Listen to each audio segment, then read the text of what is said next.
Hey guys, welcome back to another episode of Beyond The Vowz. It's your girl, LaFlower, and I'm rocking it out with the most amazing co-host in the world. What's up, fam? I'm back, man. I'm back at home in the studio with this beautiful lady right here. Yes. I've been on the road for a little bit. Feels good to be back home. So good. So, what's up, baby? You had a good weekend? I did, y'all. Y'all know that it is November, and shout out to all my Scorpios out there. So I've had an amazing weekend because I'm continuing to celebrate my birthday. Had fun with the fam bam today, then got a chance to spend some quality time with my favorite guy. So it's been a phenomenal weekend. How about you, baby? Oh, it's been awesome. Like I said, I was able to get back in town, see the fam, see my baby, see my kids, spend some time with her, help celebrate her birthday continuing this weekend. Also, too, we got to pay some bills, get some stuff out the way. So, hey, like and subscribe, please, to this channel on all platforms. Yes. We on what? What are we on? What episode? No. Oh, no. Guys, we are on all social platforms. We on everything. Yes. So, hit Facebook, all of our podcast platforms. I can't even think right now. He can talk to that, y'all. All social platforms. Just like, share, subscribe. Have your best friend if you're not already on. And it doesn't take but a moment to share. So I am actually doing that right now as we speak. Tonight we're going to continue our series on marriage and addiction. We had a little mix up with the schedules and stuff like that, but that's cool because we're going to go ahead and wrap up this series. I pray that somebody was actually touched from this addiction in marriage because it's huge. It's been a heavy topic. You know, I've got some great feedback, from, people who've tuned into the show. And the whole point when we talk about topics like this, guys, is for it to just be thought-provoking content for you to start having those conversations with your spouse, with your loved one. If you are, struggling with addiction, reach out, get help. And if you think that your spouse is struggling with some type of addiction, when they come to you, please don't push them away. Please don't make them feel like they are disgusting, like their addiction makes them, less human or anything like that. So you saying people are reaching out and talk to you about this particular topic that we're talking about? What are they saying out there? Well, I don't want to jump into all of the tea that I got, but guys, even one of my pause. So Marcus is sipping on some Japanese plum wine tonight, and I'm sipping on some peach tranquility tea. It is super yummy with some lemon and honey. But guys, I have heard from people who've actually gone through divorces because of being married to someone with an addiction, and and them just choosing the addiction. And so that's really what I want to talk about tonight when it comes to so we talked about how to get help, but I want to talk about like what happens if your significant other, your family, your friend, they choose the addiction over you. They choose the addiction over you. Now, I definitely I don't encourage anybody to get divorced. I don't encourage but at some point, you got to realize this person is choosing the addiction over me. What do you think, babe? Well, most definitely. Like we've been preaching and talking about, you want to seek to set yourself up for success when it comes to dealing and managing an addiction. Like we said, you have to have a mental change. You have to have an environmental change. You also have to seek professional help. Right. You have to do all those things. And if you've executed and done all those things and there is no progress, you don't see the light at the end of the tunnel, then you definitely have to make a decision. Right. And I always use my saying, it's the juice worth the squeeze. Is what you're doing Is it going to be benefiting you down the line? Is it even worth to continue the struggle, to go through the whatever it is that you're going through with your spouse, especially if you're dealing with their addiction, and trying to be supportive, understanding, and all those things. So you definitely have to you're going to get to a crossroads sometimes, especially if you're the one that's addicted, they're going through all this stuff, but you don't see them 100% give themselves to the rehabilitation process, right, to the healing, to the growth, to wanting to get clean, to get better in whatever addiction they're dealing with. So you have to also think about yourself, your children, all those things. And like I said, it's the juice worth the squeeze. Isn't it worth me even sticking around? You know, like I said, we're not advocates of divorce. We're not advocates of giving up, or even separating. Now, I will say separating sometimes can be beneficial. Not saying this is just the final goodbye, but basically kind of like you need to digress, be alone, detach from the issue, whatever that person or whatever, so as you can think clearly, right? And have clarity about what you need to do. So that is one thing you can do, is kind of, you know, isolate yourself, kind of, you know, recoup, get your head right. I mean, it's a battle. It's a struggle dealing with addiction on both sides. Right. The one that's addicted to whatever, and also the person that's actually coping and dealing with it, their spouse. So we understand that, you know, it's a tough road.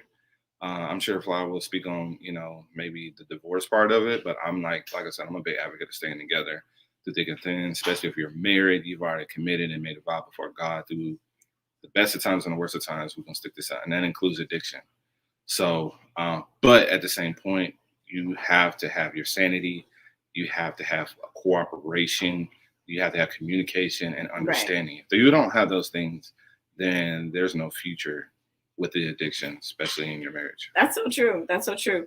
Another person that I spoke to, like I said, they actually went there in the process, or the divorce has been pretty much completed. And it was hard because, you know, it's hard when your children are impacted as a result of the addiction. You know, that's the hard part for me. Because no, we don't want to be advocates of divorce or anything like that. But at the same time, you want to be mindful of the well-being of your children, even the mental well-being. Because when I was, it wasn't one of my parents, but I saw, you know, one of my uncles and aunts actually use drugs. And that really messed me up as a child. They didn't know. They were supposed to pick me up from the bus stop. They didn't pick me up from the bus stop. So I ended up walking to the house, to my grandparents' house. And when I got to my grandparents' house, as I'm walking up the porch, there's, you know, windows that you can see inside the house, and, you know, the shades are open, the windows are open, and I look inside the house and I see them doing drugs, right? And as a child, I never viewed, it was hard for me to take that mental take that picture out of my head. It was just super hard. I'm like, do I let them know? And they never knew at this point. You know, both of them have transitioned. I never shared, because I'm like, what do I tell them? And so I ran away from the house. I went down the street, and I literally sat in the driveway of a vacant house until my dad came. And my dad came probably about an hour or so later. And he's like, what happened? Why are you sitting here? And I didn't tell him, because I didn't want him to get into it with my uncle and aunt and things like that.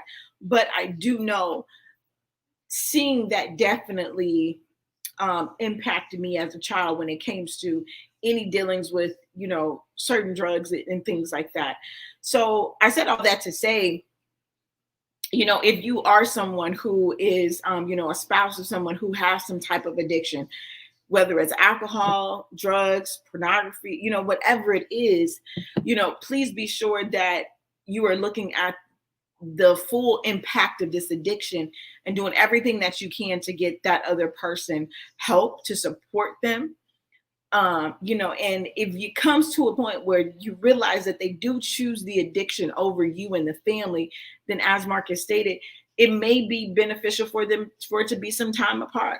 You know, maybe they go into an institution, or maybe you know, you just get really firm with how with your non-negotiables in that relationship. But I'm going to share a hotline for anyone who knows anyone, or if you're struggling, or if you know someone that's struggling, definitely, you know, reach out. This hotline that I'm going to share, guys, they help with all addictions. It's a national hotline, so it doesn't matter what state you in, what city you in, any of that stuff.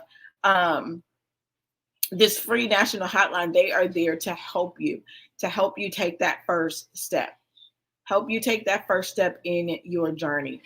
What do you say about taking that first step? I would say, man, when you're dealing with an addiction, you're gonna need help. You're gonna need professional help. Let's be honest. Mm-hmm. If you didn't need professional help, you wouldn't have an addiction. You would be able to control it. You would be able to manage it and not let it consume a particular part of your life where it's affecting your relationships and all type of stuff. So at some point you're going to need, and it could be any addiction, from food to drugs, sex addictions, any type of addiction. Alcohol, you're gonna need some kind of professional help at some point. Somebody that can help you manage this thing, show you different tactics, show you different things that you can do to help you cope with this, find a replacement for. There's all type of programs, but the first step is recognizing that you have an issue, trying to correct that issue, changing your mindset, and seeking professional help, and being open and honest about what you're going through. So it's like, it's one thing to seek help, but not to be open, not be totally transparent. And that's totally part of the healing process. You have to be open, you have to be transparent, and it's going to be tough, because you're going to have them talk things that are uncomfortable, things you've done, things that you have done behind closed doors that nobody knows about, that are going to get exposed. Right. And so, you know, please, if you know someone, even yourself, dial this number. Mm-hmm. Do it now. Don't wait. Tomorrow's not guaranteed. So, as we know, with today's times, anything can happen. Mm-hmm. Just think about those that are affected about what you're doing. Right. And it's not just you that's going through it, it's others. Unless you hit on with your kids. Kids do what they see you do, and not so much as what you tell them to do. So like in her case, even though this wasn't a parent or somebody, this was somebody that's influential in her life. But just imagine if this was her mom or her dad that she saw getting blazed, getting high.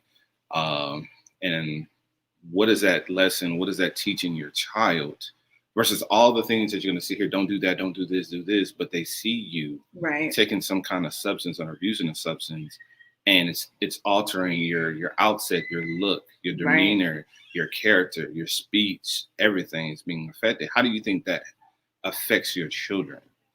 And so it puts everybody that's dealing with this in an awkward space. So like I said, please use this hotline. This helpline is there. It's there for a reason. Use it. Don't be afraid. There's plenty of people that have been through this process. There's plenty of people here to help you through this thing. And you don't have to do this alone. You do not have to do this alone. And then before we pivot to another topic on tonight, guys, the only other thing I want to say is, if you do come to that point where you do realize that you have done all you can for this marriage, for this relationship, you've done all you can for this marriage, for this relationship, for this person, and they have literally chosen the addiction over you. And it may not be them, because we already touched on, some strongholds and things like that. They're spiritual. So we know that it may not particularly be them, but walk away with a clear conscience. That's why we say use these helplines, use spiritual counseling, use regular counseling, reach out to therapists, reach out to, sober houses. Do everything you can before you choose to walk away from this relationship. And if you get to the point where you do feel like, I have to walk away from this relationship for my safety, for my children's safety, for my sanity, for my children's sanity, for them to know what a healthy household looks like, walk away with a clear conscience. Don't walk away holding guilt, because in a relationship that I left, I was told by, said person's mother that you need him. You need him to help you take care of those kids. And I'm like, so you clearly know what your son is doing. You clearly know that your son has, an addiction, but you enable him, and you are a crutch for him, and you want me to continue to be the same thing. The difference was because I chose my kids' sanity over that relationship. And I felt like I had done a lot, and I had been through so much. And even still, it took me a long time to have a clear conscience about feeling like I abandoned someone, like I left that person. And that was hard. That was really hard on me, because I felt like I was responsible for, I was somehow responsible for his life, responsible for the choices that he made. And like I said, that was hard. It took me a long time to be okay with seeing him still go through the ups and downs that he went through, because when you love somebody, right? But at the same time, if that person chooses that addiction over you, and you've done everything that you can, then you have to be okay with, putting some space, and that could lead to, into that relationship. Yeah, you can. You got to be prepared for that. It's hard, guys. It is hard dealing, because you don't know, because you constantly think, is this time it? Is this going to be the time that they get it together? Is this, one more time? But what I found out, so many times, it's like those one more times, that could be the one more time that could, your life could be impacted. Or, she only hits me when she's drunk. He only hits me when it's like things like that you got to take into account. And again, we are not advocates of divorce, guys. We are advocates of safe and healthy living environments. And just do everything that you can to make sure that your environment, that you're in a safe and healthy. But definitely use this helpline. If you are someone who is living with someone or know someone who needs help, call the line. Get some resources from them, guys. If you are that person who is struggling with any type of addiction, it's a national helpline. They have so many resources, tools, things that are available. Use the hotline, guys. Please use the hotline. And for those that are listening and won't be able to view us, the hotline number is 1-800-662-4357. That is a national hotline. Once again, that number is 1-800-662-4357. Please use it. It's beneficial. They're there to help. Mm-hmm. They're not there to shame. Right. They're just help. They're there to help you through this process. Simple as that. Absolutely. So, babe. Yes. I know you wanted to talk about another topic. We're just gonna pivot a little bit. You want to pivot right now? Hey, why not? Ooh, let me just take a sip of tea real quick before we pivot on this next. Let me add a little bit more honey to my tea, y'all. Man, I tell you. Well, guys, go ahead, babe. You can kick us off. I'm trying to understand. I mean, we were going to talk about a bunch of stuff, but no, you need to kick this off, because this is something that my wife is really passionate about. That I guess this is something that she's been wanting to talk about. She has these topics that she really wants to bring forth into our podcast and help people. And these topics are quite interesting. Right.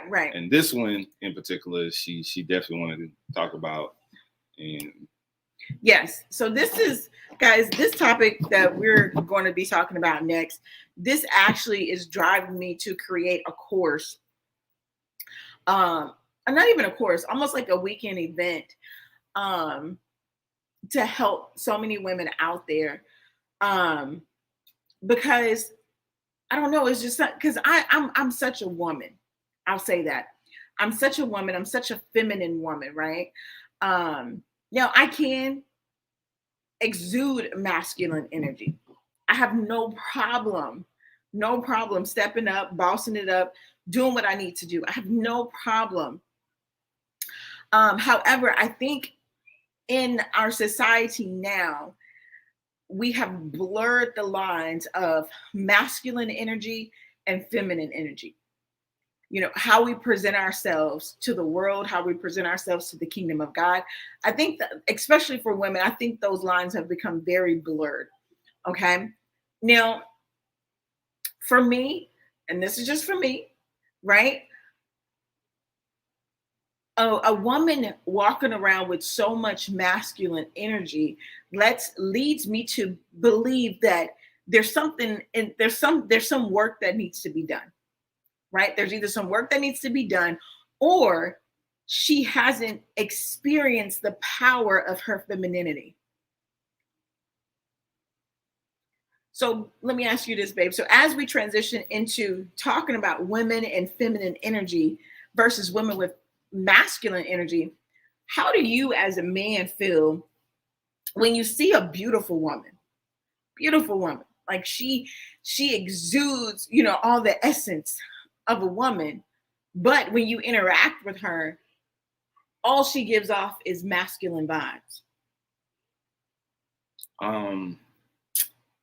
From a man's perspective, like I said, it all depends on the type of man you're talking to. Mm-hmm. A true alpha male is going to have issues with a quote unquote, because let's just say that is an alpha female is going to have a lot of masculine energy. She's Mm-hmm. kind of like this boss babe. I'm the center of my own universe. I'm the beginning and the end. I make things happen. I don't need anybody else. I make my own money. I do this, blah, blah, blah, blah, blah.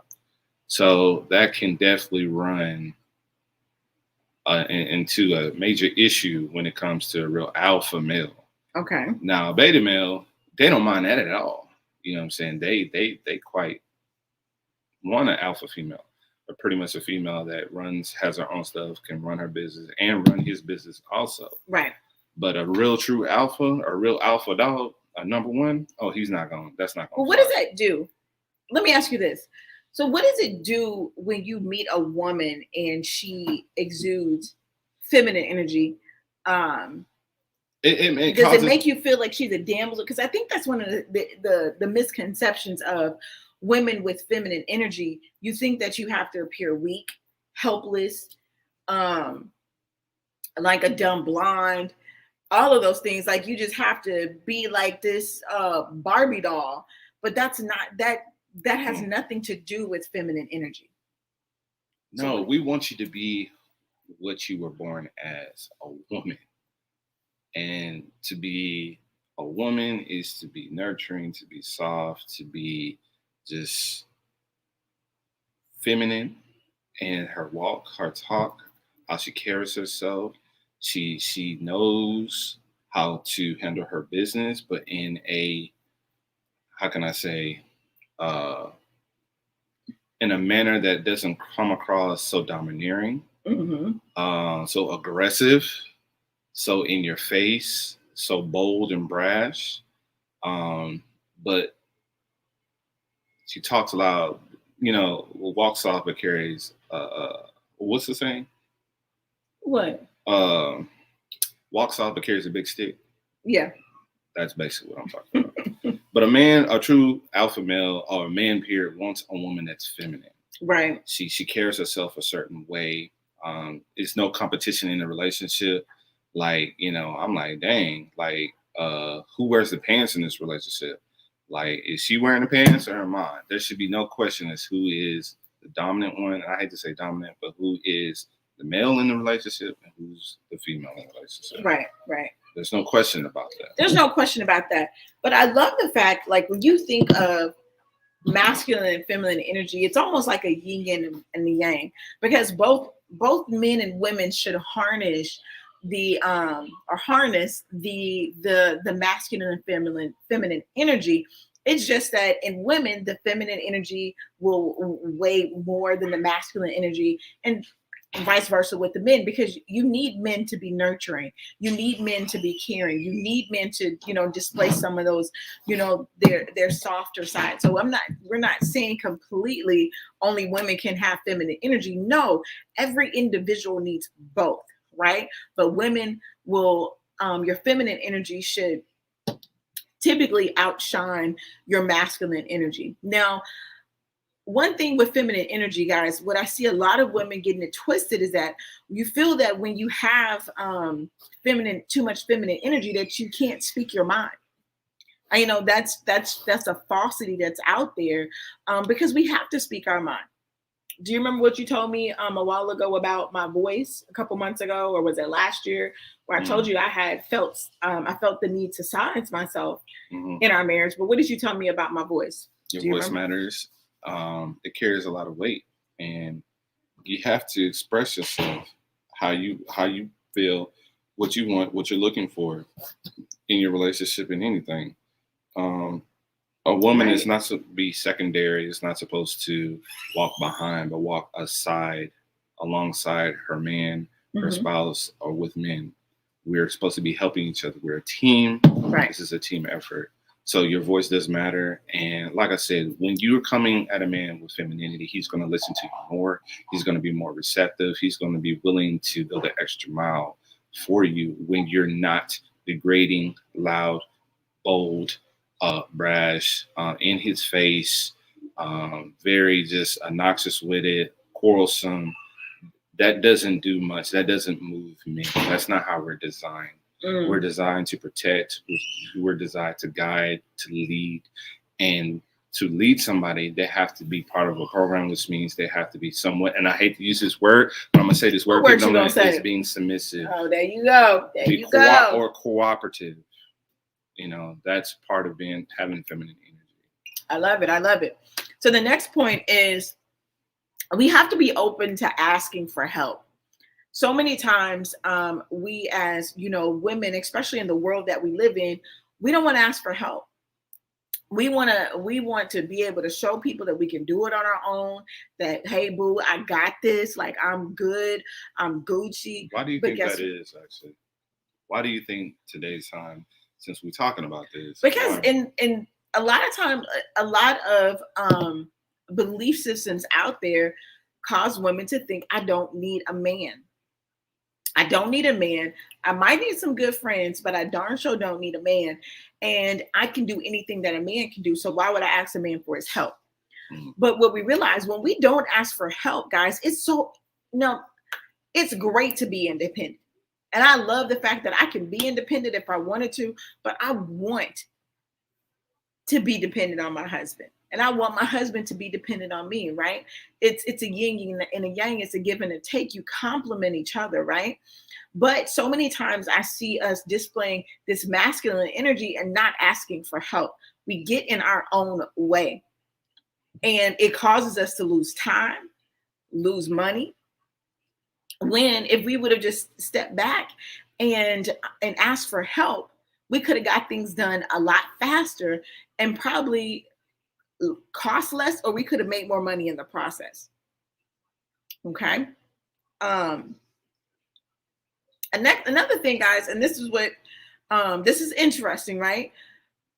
Because what I'm also seeing when it comes to us not displaying a lot of feminine energy is we're not embracing our sexuality. We don't embrace that we are women, right? We don't embrace that we are women. You know, we don't, so many of us are, in the times that we live in, we want to live in a gray area. We want to put things in so much gray, but you got to embrace your femininity, embrace your sexuality, embrace the beautiful body that God gave you. What do you think about that, babe? It's like, because now we see so many. Now, don't get me wrong. I will wear some lounge clothes like this, but I also put on something nice and things like that and embrace my femininity. But I'm seeing so many more of us where we don't do that. It's like sweats and t-shirts and boy shirts and big pants and everything, right? I mean, that comes with this whole movement of I want to be free. I want to do what I want to do. I don't want to stand out. I want to be blended in. But that's just kind of how this movement, this youth movement, the way society is now. It is a little awkward, a little weird that, you know, you have, as a woman, you have curves, you have certain things that you want to display. Not telling you got to get wild with it. That's not what I'm saying. Just be you. Just be you. Right? And some people might feel skin. comfortable being in sweats, being in a turtleneck, being in a long sleeve shirt. But that's you. That's you. But, you know, femininity, being feminine, it has gotten lost in translation through the years, lost in the sauce.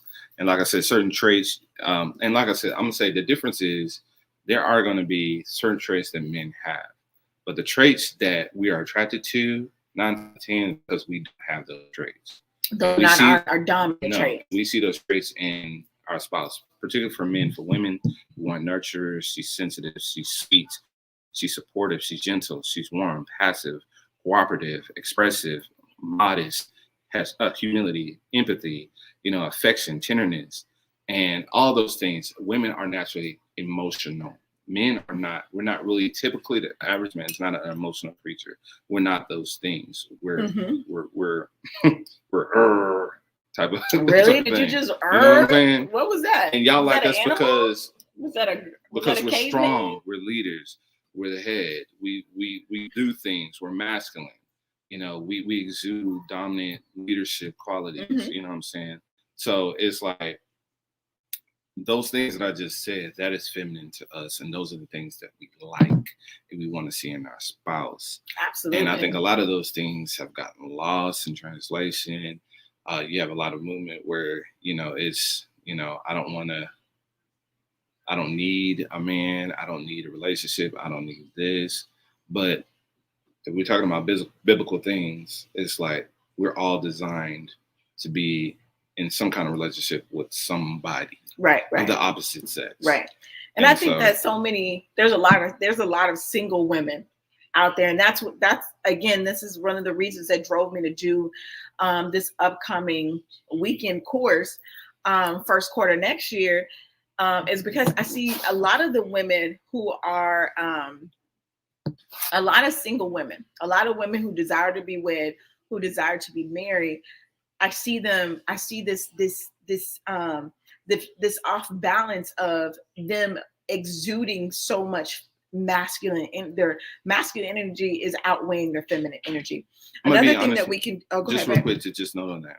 If you're dealing with a heterosexual man, a man that is attracted to women, he doesn't want to date a dude. If you're a woman that has masculine energy, it's like he is talking and conversing and having a relationship with a man. That is a massive turnoff. If that hasn't dawned on you, that's what it is. He sees qualities in you that he has as a man. And that's where we're saying a woman that has masculine energy, she's coming across, has manly features, manly conversation, manly thoughts. That is not attractive to a man. Period. I don't care what she looks like. I don't care how she sounds, what she smells like, what she drives, and typically, I'm gonna be honest with you, men don't really care about your bank account, your job, none of that. If you come at us sideways, if you sound like our homeboy, our homie, really? That is not attractive to us. If we're taking you out on a date and you come dressed up, like got some heels on, this bad dress, got them things pushed up, looking good, hair whipped, and you say, "What's up, bro? What's up?" Like, let me tell you something. No, I don't need you. Let me tell you what I could do. I could buy all it. It's like we just turned you off in the brain. And we're now in our mind, we're like, that's true. Okay, when is this date over? That's true, man. Okay, guys, I know we got to get ready to go to break. So a real man ain't gonna want to date no masculine woman because that's like dating a dude. Oh my gosh. This is true stuff, guys. True stuff. So please, stay right there. We'll be right back on Beyond the Vowz. We are talking about, women exuding masculine energy. So we'll be right back, guys. No.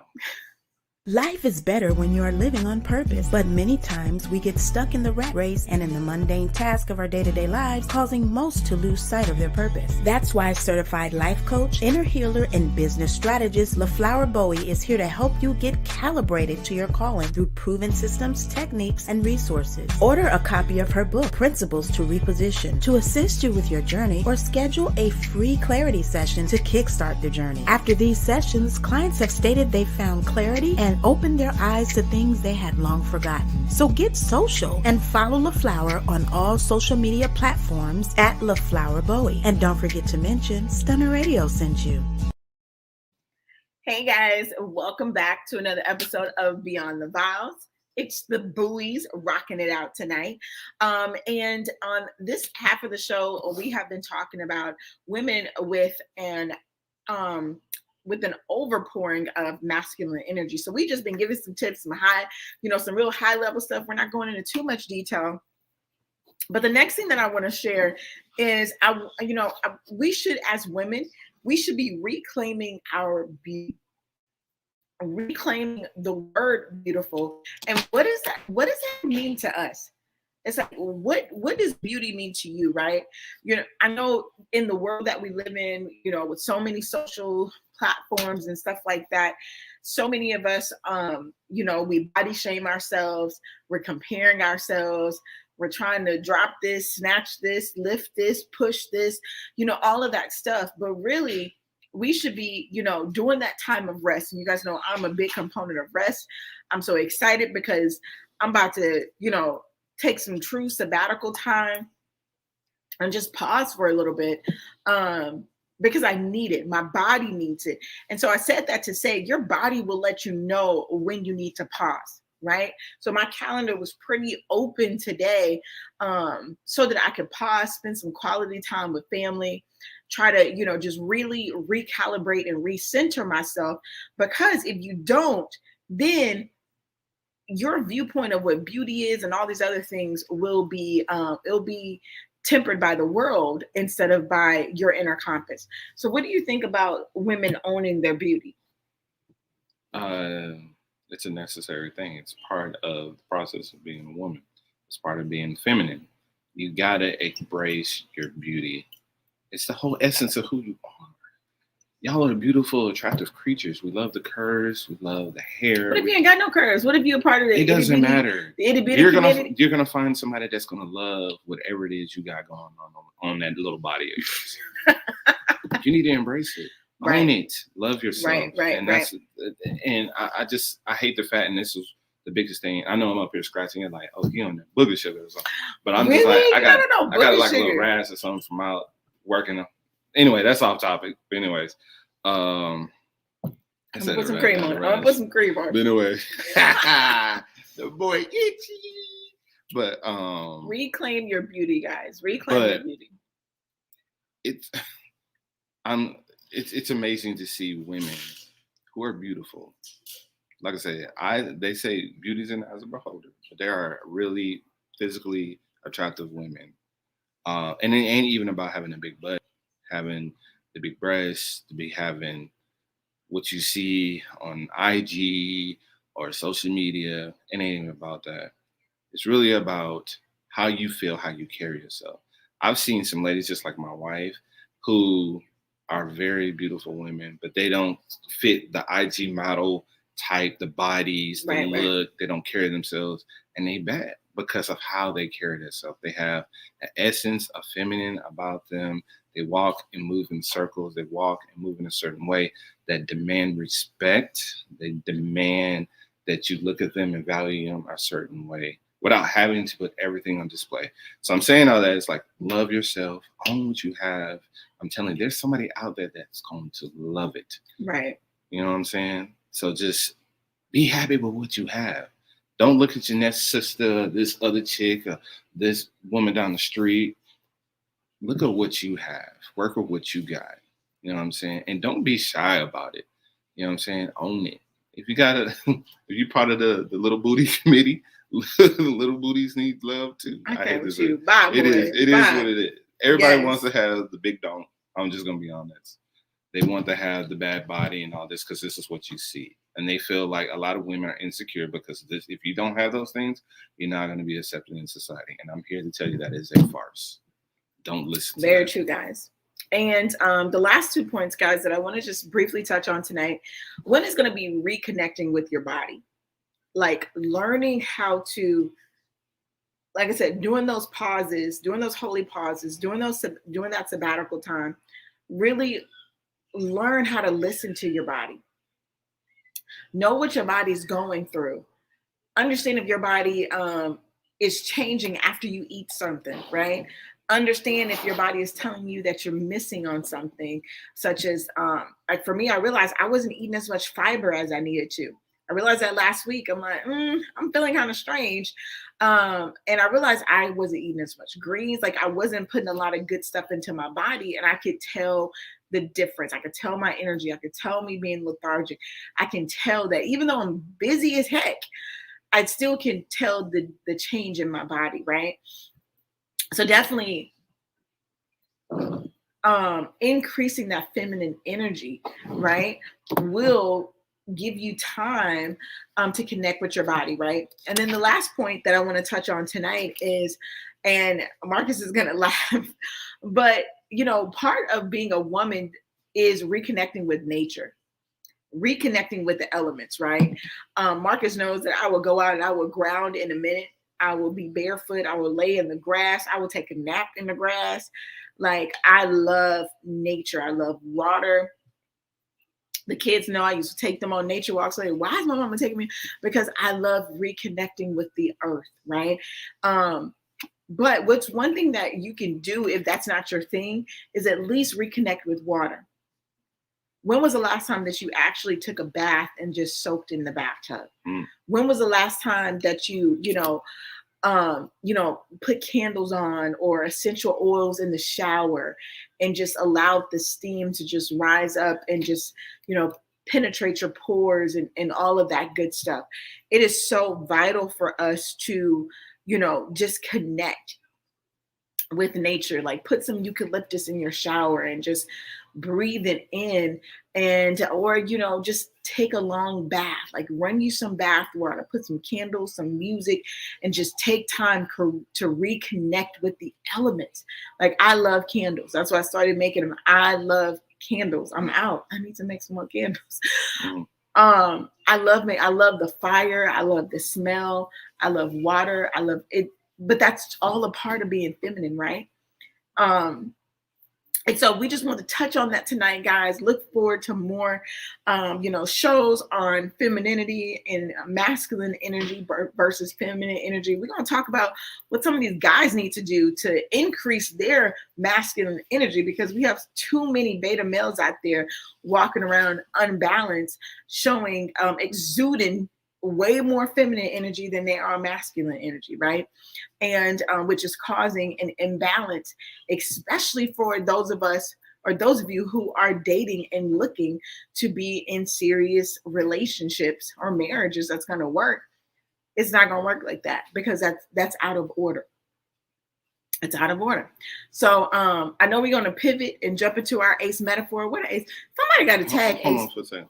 Before we get into tonight's conversation, I just want to recap. I just wanted to go over again the national helpline. Okay. For your addiction, for your abuse, anything that you're going through like that. It's 1-800-662-4357. Please use this hotline. It's there for you. Yes. Please do that. Seek the help, the proper help. It's not only you going through, but everybody else that's attached to you. Then we talked about women and feminine energy. Men don't like that itch. I'm gonna be honest with you. It's like dating a dude. Women should be feminine, men are masculine. Women should not be masculine, and men should not be feminine. Although these lines are getting blurred, and that's why we're having this discussion and this conversation right now. Then also too, ladies, embrace your femininity. Just embrace it. Own who you are, own your body, your mind, your essence. It's a beautiful thing. God gave it to you to flaunt and to be bold in that thing. Like I said, just my wife is a living, breathing example of that. She's beautiful. She's feminine. She's powerful. She speaks eloquently. She speaks her mind. She does a lot of things.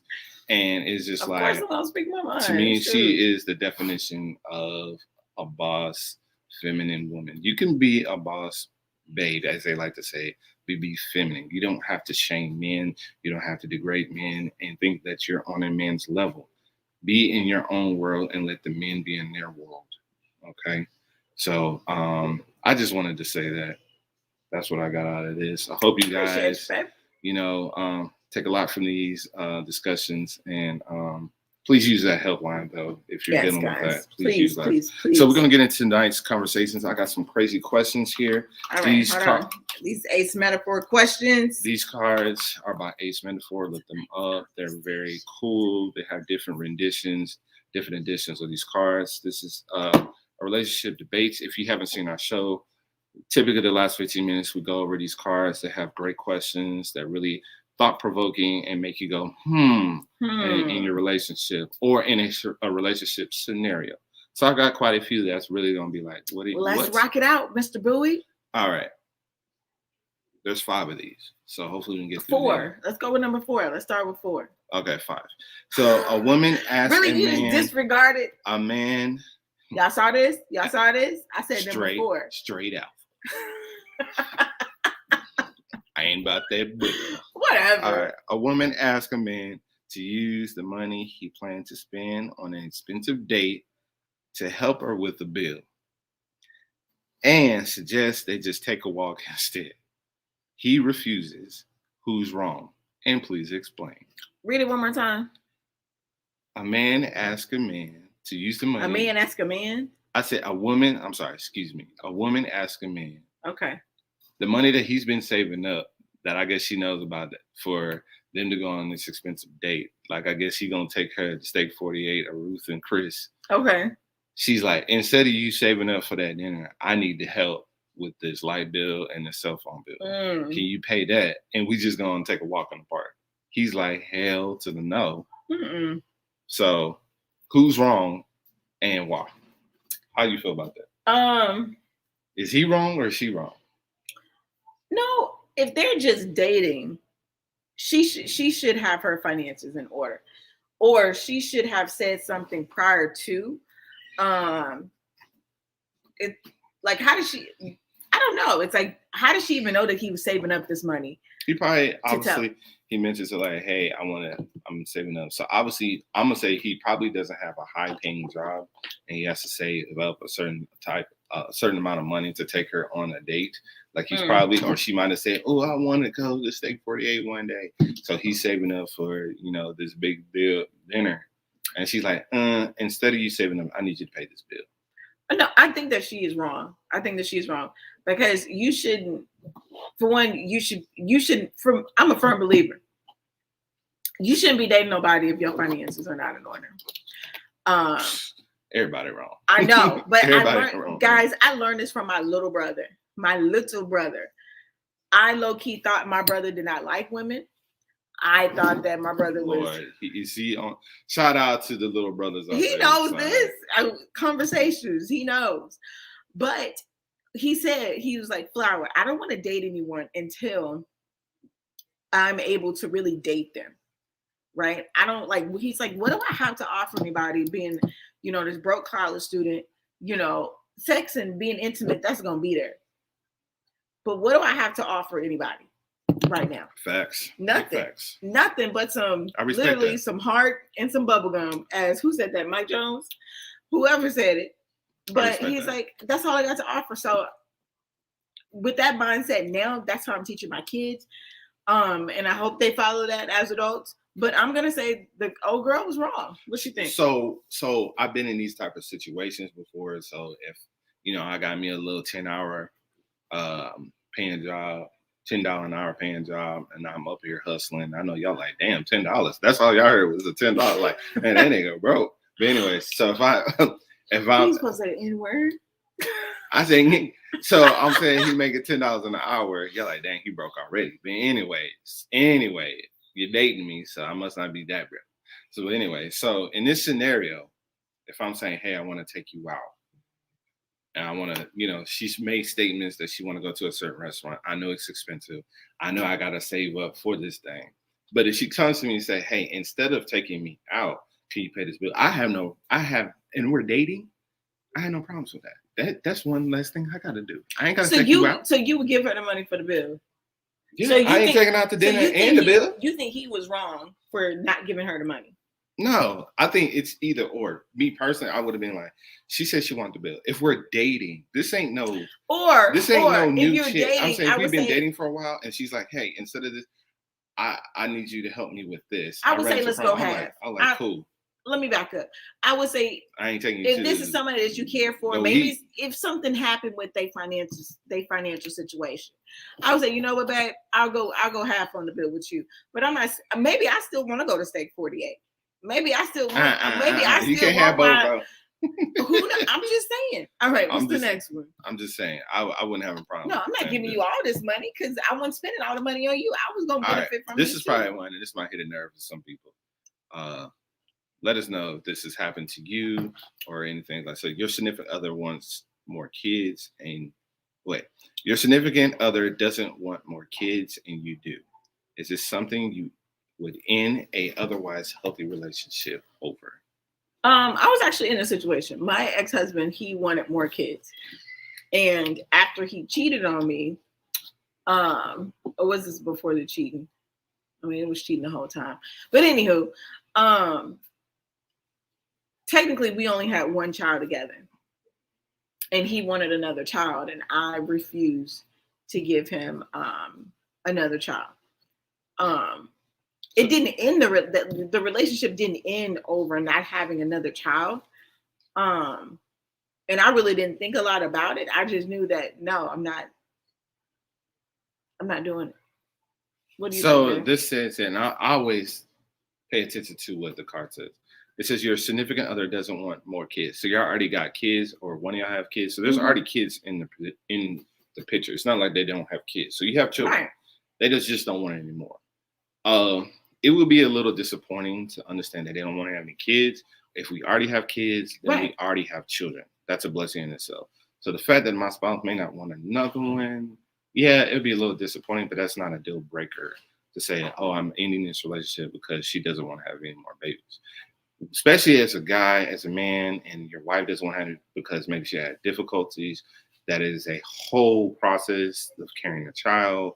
Your body changes, moves, and you could have had issues before. They just don't want to go down that road anymore. So you have to be understanding. Most men with wives, like my wife has had issues with that, and this last one was taxing her body. So yeah, the chances of having another child is highly unlikely. So it's like I wouldn't even, if my wife was like, no, I'd be like, okay, I understand that because of the trauma and stuff she went through. Yeah, but that's definitely that's not a deal breaker. So that's weak. But there are. I've seen men from other countries who have divorced women because they couldn't have kids. But I will say this: if you don't have kids and you end up in a relationship with this person, and then you find out they don't have kids, you didn't go through the correct interview process. That should have been discussed a long time ago. All right, moving on. Your significant other tells you that they were close to a possible physical cheating session, but they thought of you and came home. What's the first thing you would say to them? They were close. They didn't cheat. I would say get out. No. I would want to. So okay. So I'll be like, so. You like to ask all the questions. So I'd be like, bro, get out. You said close. How close were we talking? Was it like that TikTok video? Y'all couldn't do it because it was too big? Were both y'all close? Or were y'all both no close on? Were y'all in the car and you was kissing? Like, I want to know how far. I don't even want to know. The thought of you being willing to cheat, that's enough for me. That's enough. For sure. I don't want to know nothing from you because I'm done with you. I'm done. So what's the first thing you would say? Get out. Okay, so you done with it. I want to ask. I want to know, like, when you say, but the thing is, they didn't, right? But they were about to. But I want to know why. Like, what made you go there? Did she change her? Did she change her mind and be like, oh? How far did it go? And but does it matter? So I told you, babe, I almost cheated on you. Yeah. all we did was kiss, and we got to like second and a half base. Yeah. Would you be cool? Okay, first of all, you forgetting. Don't get me wrong. Like you said, I'm done. I'm out. Bye. If you got time into your relationship, this ain't something that you just like, oh, you what? I'm done. No, if you've been in the game, y'all been in the trenches in your relationship, you want answers. You want to know why. You said you almost, but you didn't. Well, I'm glad you said that. But you didn't. Is the relationship over for you? That's my thing. Would you still you would keep the relationship if the woman told you? Did she say she cheated? No, she said she almost cheated. So that means she had almost. She had, but almost don't. Almost does count. With cheating, almost does count, bro. Because you first started cheating. Almost does count. Almost does count. That's like, it's almost but it's not. No, if you start cheating mentally, that's just as bad. That's just like sin. Sin starts in the mind, y'all. You know that. So if I'm mentally cheating on you, I'm already cheating on you. So we on the same thing. But my thing is, I just want question. I want questions. But you said the relationship wouldn't be over. It wouldn't be over right then because she did not cheat. Please. She just trying to find somebody else to cheat with. All right. We're gonna have to be indifferent on this one. Like I said, I didn't say I wasn't gonna end it. You sound like you didn't cheat. Let's keep it moving. She didn't cheat. All right, next. Oh my gosh, cheating is mental. Here you go. A woman catches her husband in a non-sexual emotional affair. She tells him it's worse than a non-emotional sexual affair. Do you agree? Why or why not? Like I said, it's all mental. If you got somebody's mind, they gone. If you got somebody's mind, y'all. But she didn't go through with it. This one, they went through with it. I'm saying she was almost there, but she didn't. So I just want to know how far did it go? A woman is almost there because you have her mind. But she didn't go there. Otherwise, she would have went there. She already went there mentally. But part of her said no because of you. She just said, I thought of you. I came home. Trash. I'm like, you should have thought of me before you went over there. Like, oh my God. Like, what's going to stop you from doing it again? The thought of you, just like you said, I thought of you and I didn't do it. You should have thought about me before you took your butt over there. All right, the last one, y'all. A man is dating a woman and she becomes pregnant. Once the baby is born, he finds out she didn't give the child his last name. He breaks up with her. Is he overreacting?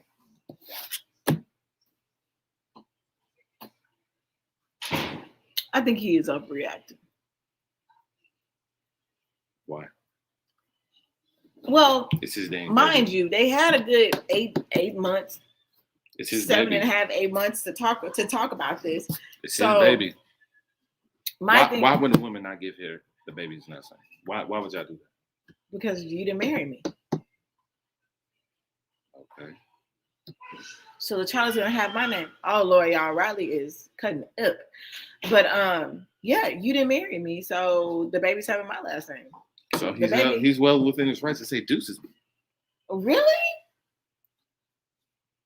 Oh, you didn't get the baby in my last name, but you didn't have a problem. I'm sitting up here taking care of you. Really? I didn't bought this. But your name on the birth certificate. I didn't had to go out in the middle of the night to go get ice cream and pickles and Slurpees. I had to rub your feet. I done had to deal and rub your shoulders on, and you had the audacity to give the baby your last name. I gave the baby my last name. No, but I mean, I understand. But your name on the birth certificate. So I mean, what? If I sign that birth certificate, the baby's gonna have my last name. Well, guess what? In the state of Texas, you ain't got to sign it. All I gotta do is put your name on there. Texas, I'm gonna sign it, and the baby's gonna have my last name. I know that. And you the father until proven otherwise. Boom.